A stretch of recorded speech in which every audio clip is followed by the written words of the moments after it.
Thank you, my dear students. Good afternoon. So, I am going to the class of SSC new second year. The exam is 2022. Subject is English second paper. I am SM Aminul Islam, your English teacher. So student, তোমাদের যেটা আমি বলতে চাচ্ছিলাম সেটা হলো তোমরা যারা ইতিমধ্যে মাটুয়াইল হাজী আব্দুল লতিফ ভূঁইয়া ইউনিভার্সিটি কলেজ থেকে first year that means year final পরীক্ষা শেষ করেছো, তোমরা অলরেডি এখন নিউ সেকেন্ড ইয়ারের স্টুডেন্টস। সো স্টুডেন্ট, সেই হিসাবে আমি English second paper new English second year English second পেপারের লেকচার দেওয়ার জন্য প্রস্তুতি নিচ্ছি। তো আমি আমিনুল ইসলাম স্যার, আমি হচ্ছে লতিফ ভূঁইয়া কলেজের কমার্সের অর্থাৎ বাণিজ্য গ্রুপে মেয়েদের গ্রুপের সাথে ক্লাস, আমার ক্লাস রুটিনে ক্লাস রিলেটেড। তো যাই হোক, অনলাইন লেকচার সবাই হবে। Thank you. সো এখানে স্টুডেন্ট, তোমরা English second paper already SSC পরীক্ষা দিয়ে আসছো, সেখানে ইংলিশ সেকেন্ড পেপার ছিল, সেখানে সিলেবাস এবং এইচএসসি ইংলিশের সিলেবাস প্রায় সিমিলার, 10-15 মার্ক নতুন আসছে। সো তোমাদের যে কোর্সটা একদম নতুন তা না, একদম তোমাদের ভেরি বিগিনিং নিউ ক্লাস বলে এই কথাগুলো আমি বললাম। This is the first class of new second year with me. So এখানে অনেকগুলো আইটেম আছে, তাহলে বুঝতেই পেরেছো। তোমাদের 60 মার্ক গ্রামার আর 40 মার্ক হচ্ছে রিটার্ন পরীক্ষা। তো এই যে 60 মার্ক গ্রামার, 60 মার্ক গ্রামারের মধ্যে 12টা আইটেম আছে, 5 বরং 60। তো ইচ কোশ্চেন কন্টেইন 5 মার্কস। আর এই যে 5 মার্কস প্রত্যেকটা কোশ্চেনে আছে, এই 5 মার্কের জন্য তোমাদেরকে 10টা গ্যাপ ফিলিং বা 10টা কার্যক্রম করতে হচ্ছে, হাফ ইন্টু 10 = 5। তো প্রত্যেকটি আইটেমই 10টা করে অ্যান্সার দিতে হবে, হাফ করে 5 মার্ক। দ্যাট মিনস 60 মার্ক পাওয়ার জন্য তোমাকে প্রায় 120টা কোশ্চেনের অ্যান্সার দিতে হবে। তো এখানে অনেকগুলো আইটেম আছে, অনেকগুলো ইংলিশ টিচারও আছে। তো সেই হিসেবে আমরা কোর্স ভাগ করে নিয়েছি এবং আমাকে এখানে কোশ্চেন নাম্বার 3, তোমাদের ইংলিশ সেকেন্ড পেপার বইয়ে কোশ্চেন নাম্বার 3, তোমরা ইতিমধ্যে যারা ইংলিশ সেকেন্ড পেপার বই কেন নাই, আসলে ক্লাস থেকে প্রতি বছরই কলেজ থেকে অ্যাডভান্স কেনার জন্য পরামর্শ দেওয়া হয়, কিন্তু অ্যাডভান্স থেকেও অনেক ভালো বই বাজারে আছে। যেটা আমার কাছে ওই নতুন বইটা পাওয়া যায়, এটা প্রফেসর নজরুল ইসলামের একটা বই। এই বইয়ের বেনিফিট হচ্ছে লেখাগুলো অনেক বড় বড়, অ্যাডভান্সের লেখা অনেক ছোট, অনেক সময় ভোল্টেজ কম থাকে, পড়াও যায় না। কিন্তু এই লেখাগুলো অনেক বড় বড়, বইও অনেক ছোট বই, দামও ওখানে প্রায় 150 টাকা কম। এই প্রফেসর নজরুল ইসলাম স্যারের বইটা আবার এই আশপাশের লাইব্রেরিতে পাওয়া যায় না। বইটা তোমরা আমার কাছ থেকে জোগাড় করতে পারো, ডিপার্টমেন্টে আমার খোঁজ নিলে বা আমার সাথে যোগাযোগ করলে নজরুল স্যারের বইটা পেতে পারো। এই বইয়ের বিশেষত্ব আছে, বইয়ের কভার পেজের নিচেই একটা চূড়ান্ত সাজেশন, যেটা 2022 সালের পরীক্ষার জন্য দেওয়া আছে। খুবই কম করে 6টা-7টা করে 100% দেওয়া আছে। ইনশাল্লাহ একটা আইটেম থেকে একটা কমন পাওয়া যায় এবং বিগত 15 বছর যাবৎ আমি এটা দেখে আসতেছি। সো আমি তোমাদেরকে পরামর্শ করবো প্রফেসর নজরুল স্যারের এই বইটা আমার কাছ থেকে কালেক্ট করার জন্য। তোমরা আগের থেকে যাতে বই না কিনে ফেলো, এই জন্য আগেই বললাম। আমার মোবাইল নাম্বার অলরেডি আমি বোর্ডে দিয়ে দিয়েছি, তোমাদের প্রয়োজন অনুসারে যোগাযোগ করবে। সো এখানে অনেকগুলো গ্রামারের আইটেম আছে। আমাকে এখানে অফিস থেকে যেটা বলা হয়েছে, তোমাদের মডেলের ইংলিশ সেকেন্ড পেপারের মডেলের question number 3, cloze test with suitable phrase and words, question number 3। আর একটা আইটেম, সেটা হলো কোশ্চেন নাম্বার 11, সেটা হচ্ছে তোমাদের 2টা প্যারাগ্রাফ লিখতে হয়, আমাকে প্যারাগ্রাফ 1 দেওয়া হয়েছে, সেটা পরে দেখা যাবে। এখন আমি লেকচার রাখতেছি তোমাদের question number 3, cloze test with suitable phrase and words. আমি বোর্ডে অলরেডি মেনশন করেছি topic fill in the gap with phrase and words. So students, তোমরা ফ্রেজ সম্পর্কে একটু নতুন, আমাদের সময় ক্লাস অষ্টম শ্রেণী থেকে ফ্রেজ শুরু হতো, বর্তমান সিলেবাসে এটা বাদ দেওয়া হয়েছে, এখানে ইন্টারমিডিয়েটের কৌশলে পড়ানো হয়, বাট এখানে যে ফ্রেজগুলো আছে প্রকৃতপক্ষে ফ্রেজ না, এটাকে অর্নামেন্টেশন ওয়ার্ড বলা যেতে পারে। তো যাই হোক, তারা ফ্রেজ বলেছে, কিছু কিছু ফ্রেজ আছে, ম্যাক্সিমামই হচ্ছে উচ্চতর গ্রামারের কিছু গ্রামার এখানে শেখা যাবে। তো আমি বলে দিচ্ছি তোমাদের what is phrase. Phrase is a group of words giving a single meaning. So student, I will see what is phrase. Phrase is a group of words but giving a single meaning. অর্থাৎ একটা শব্দ কিন্তু একটা অর্থ। যেমন আমি তোমাদেরকে বলতেছি একটা ফ্রেজ, যেমন by dint of, by dint of. So এখানে তোমরা লক্ষ্য করো যে যদি বলা হয় by D I N T by dint of, তো এখানে 1 2 3 ওয়ার্ডস আছে, কিন্তু বাই ডিন্ট অফ মানে হচ্ছে কারণে। তো সিঙ্গেল মিনিং, তাহলে 1 2 3 এ গ্রুপ অফ ওয়ার্ডস, তাহলে phrase is a group of words but giving a single meaning. এরকম আর কি। আবার যেমন বলা আছে যে at 6s and 7s, at 6s and 7s। Student, তোমাদের কাছে ফ্রেজ পড়া না থাকলে এটা হয়তো কঠিন মনে হবে যে at 6s and 7s ওয়ার্ডগত meaning এর 6 7 আসে, কিন্তু তা তো না। at 6s and 7s এর মানে হচ্ছে এলোমেলো, এর মানে এলোমেলো। তাহলে কি বোঝা গেল? ফ্রেজের সাথে ফ্রেজ আবার দুটো আছে, একটা আছে ফ্রেজ আর একটা আছে ইডিয়মস। ফ্রেজের অর্থ কিছু কিছু বোঝা যায়, কিন্তু ইডিয়মসের অর্থ বোঝা যায় না। এটা ওয়ার্ডগত আসে কিন্তু অর্থগত মিনিং তার ভিন্ন। যেমন এটা কখনো যে আর 6 আর 7 এর মানে হচ্ছে। সুতরাং ফ্রেজ সম্পর্কে আমাদের ধারণা নিতে হবে আর ফ্রেজ মুখস্থ করতে হয়। ফ্রেজ তো এটা মুখস্থ করলে ভোকাবুলারি বাড়ে, অনেক বড় বড় ধারণা সংক্ষেপে প্রকাশ করা যায়।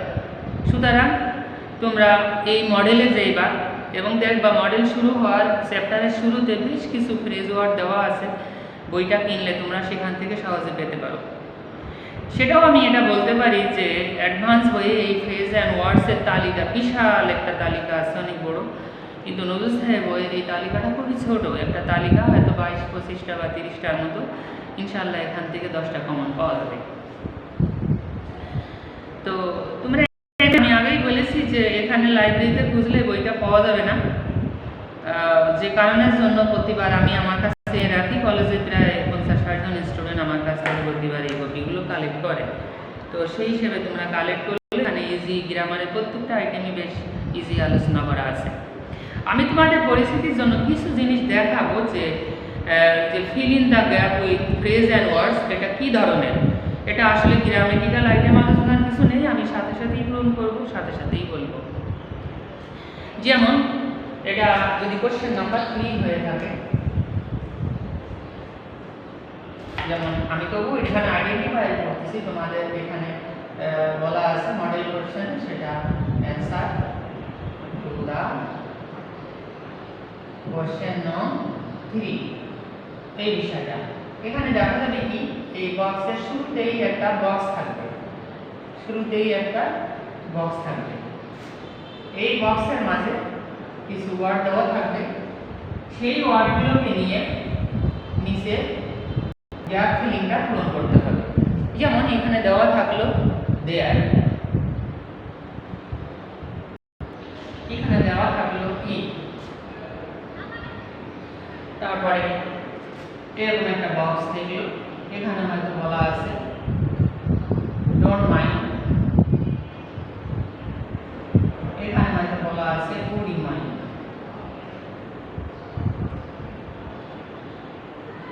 আবার এরকম একটা বক্স বন্ধ করে দেওয়া, don't mind, would you mind. হ্যাঁ, আবার এখানে হয়তো লেখা আছে use to,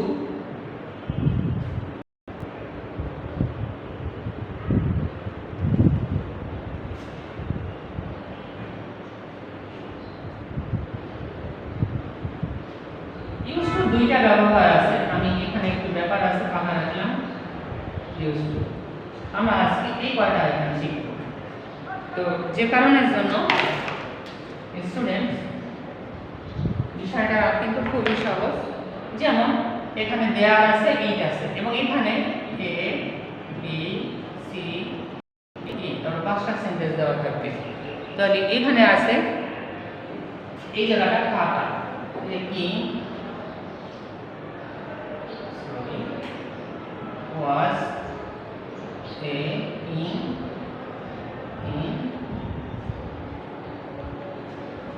a country।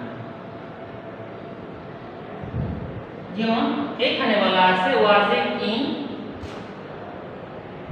in a country, এক দেশে ছিল এক রাজা। দেশ আছে was a king in a country, এক দেশে ছিল এক রাজা। এখন এই গ্যাপটা পূরণ করতে হবে। এখন এখানে দেখো তোমরা গ্রামার ইউজ করে দেখো কোনটা হবে। Don't mind, would you mind, use to এখানে হয় না, কারণ শুরুতে এই বিষয়গুলো বসে না। এখন এখানে শুরুতে বসার আইটেম আছে দেয়ার আর ইট, দুইটা। এখন ইট যদি আমরা বসাই, it was a king in the country, তাহলে ইট কি হলো? মানুষের ক্ষেত্রে হচ্ছে একজন রাজা, তারপর ও সম্মানিত লোক। এই কিং এর আগে তো আর আমরা ইট বসাতে পারি না, কারণ ইট বস্তু প্রাণী বা ওয়ার্ডের ক্ষেত্রে বেশি ব্যবহার হয়। সো আমরা তো এখানে ইট ব্যবহার করতে পারি না, স্বভাবতই এখানে দেয়ার হবে ইএসি আর there king in a country. So হয়ে গেল। তোমরা आंसर লেখার সময় কি করবে? খালি কোশ্চেন নাম্বার 3 লিখে এ দাগ বসিয়ে দেয়ার লিখে রাখবে, ফুল সেন্টেন্স লেখার কোনো প্রয়োজন নেই। শুধু কোশ্চেন নাম্বার দিয়ে কোশ্চেন নাম্বার 3 লিখে নাম্বার এ সব आंसर উপর থেকে নিচের দিক লিখবে, কোশ্চেন নাম্বার এ দিয়ে দেয়ার লিখে রাখবে, আর কিছু না। ফুল কমপ্লিট সেন্টেন্স লিখতে হবে না। আমার দেখা গেল কি শুরুতে ড্যাশ থাকলো ইট ইজ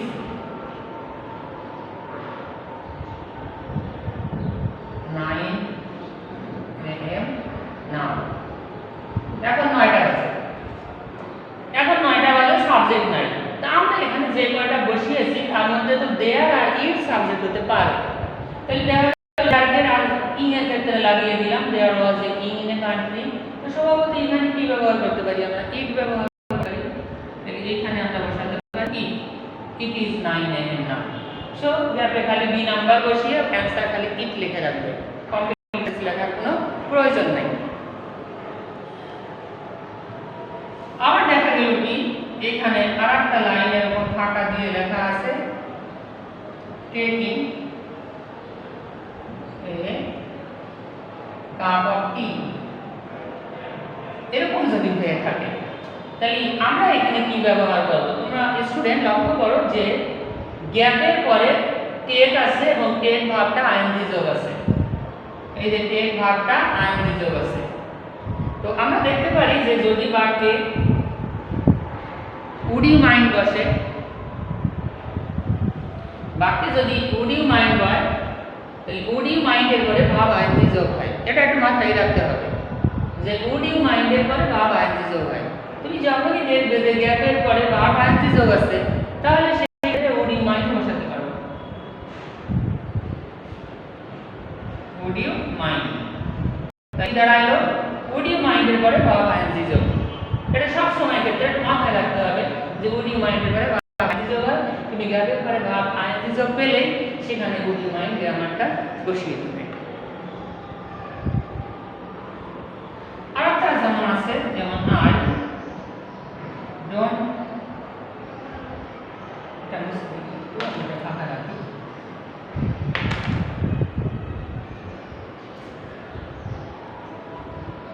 মানে গোয়িং দেয়ার,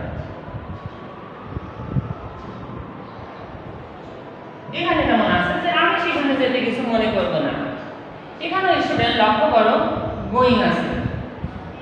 এখন এই যে গ্যাপের পরে বা আইএনজি যোগ আমি বলেছিলাম উড ইউ মাইন্ড হয়, এখানে কিন্তু ডোন্ট মাইন্ডও হয়।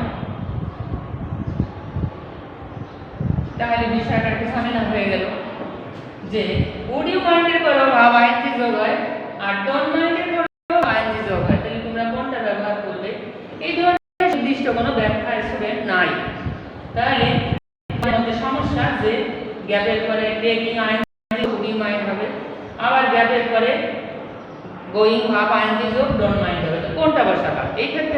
বলতে পারি যে তোমরা লক্ষ্য করবে যে দুইটা আইটেমের পরে ভাব আইএনজি হয়ে দুইটা আইটেম কখনো কোনো বোর্ডে দিবে না একসাথে, ওরা দিবে একটা, এই গ্রুপ থেকে একটা দিবে। সুতরাং ডোন্ট মাইন্ড দিলে এরপরে ভাব আইএনজি যোগ, কুড ইউ মাইন্ড দিলে এরপরে ভাব আইএনজি যোগ, দুটা কখনো কোনো বোর্ডে আসতে দেখা যায় না। এরপরে আসছে ইউজ টু। যেমন আমরা বলে থাকি যে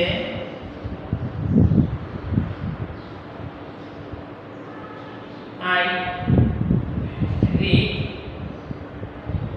I used to দেখানো থাকার আগে used to read Holy Quran every day. আমি প্রতিদিন হোলি কুরআন পড়ি, তাহলে এটা আমাদের কি অভ্যাস। তাহলে এইখানে ইউজ টুটা কিন্তু একটা অভ্যাস, মানুষের কোনো অতীত অভ্যাসের ক্ষেত্রে এই ইউজ টু ব্যবহার হয়। আর ইউজ টু কিন্তু মডেল, আর মডেলের পরে ভাব সবসময় প্রেজেন্ট হয়। লক্ষ্য করো স্টুডেন্ট, এখানে গ্যাপের পরে রিড ভাবটা প্রেজেন্ট আছে, সুতরাং এখানে বুঝে নিতে হবে যে এখানে ইউজ টু হয়। এই যে এর পরে ভাব প্রেজেন্ট, এই ক্ষেত্রে আর এটা কি I read holy Quran everyday, আমি প্রত্যেকদিন কুরআন পড়তাম। এই কথার অর্থ কি? এখন পড়ি না, এটা অতীত অভ্যাস বোঝায়। তো এইরকম কারো যদি কোনো অভ্যাস আগে ছিল এখন করে না, এই ধরনের অতীত কোনো অভ্যাস বোঝাতে সেখানে আমরা ইউজ টু বসাই, এবং এর ব্যবহারটা এমন যে টু এর পরে ভাব প্রেজেন্ট হয়। আর আরেকটা যেটা যে ইউজ টু বসানো হয়েছে, এটা হলো এই ধরনের একটা ব্যবহার, যদি এখানে বি থাকে, যে বি ইউজ টু, যে শুরুতে বি ইউজ টু, এটার একটু ব্যবহার একটু ব্যতিক্রম আছে।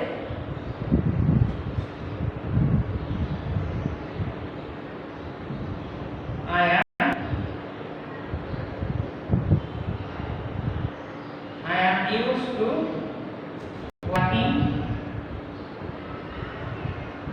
in a noisy place. আমি গোলমেলে কোনো জায়গায়ও কাজ করতে অভ্যস্ত আছি। তাহলে স্টুডেন্ট এই ক্ষেত্রে লক্ষ্য করো যে এখানেও ইউজ টু ব্যবহার হয়েছে, কিন্তু এখানে ভাবটা আইএনজি যোগ হয়েছে, আর এইখানে দেখো একটা বি ভাব আছে, এটাকে বি ইউজ টু বলে বা be get use to. So student লক্ষ্য করো, কখনো যদি দেখো যে ইউজ টুর আগে অক্সিলিয়ারি ভাব অর্থাৎ বি ভাব নেই, এখানে ইউজ টুর আগে বি ভাব নেই, এরকম ক্ষেত্রে টু এর পরে ভাব প্রেজেন্ট হয়, অতীত অভ্যাস। আর যদি এমন হয় যে ইউজ টুর আগে বি ভাব আছে, আমি যার ওয়াজারে, সেই ক্ষেত্রে কিন্তু ইউজ টুর পরে ভাব আইএনজি যোগ হয়। সুতরাং এই জিনিসটা লক্ষ্য করবে যে শুধু ইউজ টু হচ্ছে অতীত অভ্যাস, এই টু এর পরে ভাব প্রেজেন্ট হয়। আর বি গেট ইউজ টু এরকম যদি হয়, তাহলে ইউজ টুর আগে যে আমি যার ওয়াজারে বি ভাব আছে, ইউজ টু যদি বি ভাব থাকে, তাহলে ইউজ টুর পরে মূল ভাবটা আইএনজি যোগ হবে।